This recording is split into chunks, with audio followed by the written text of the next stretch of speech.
Kadang-kadang di dalam dunia bola sepak, ramai akan terlalu yakin dengan nama-nama pemain besar. Tapi apa yang berlaku dengan Sandy Lemons di Man United sekarang membuktikan perkara sebaliknya. Lawan Everton pagi tadi, Lemons dia tampil dengan aksi yang cukup tenang. Tekanan ni datang bertubi-tubi daripada bahagian midfield Everton dan juga penyerang Everton. Hantaran lintang yang sangat-sangat bahaya masuk ke dalam kotak penalti, tapi dia tak panik.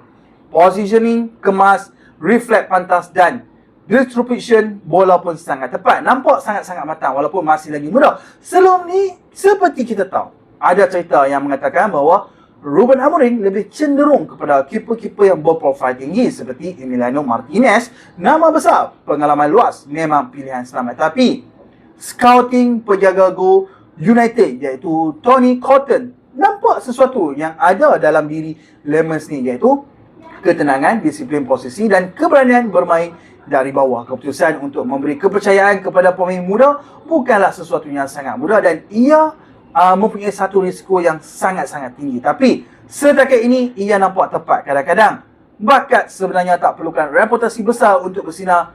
Sandy Lemons sendiri sedang buktikan itu.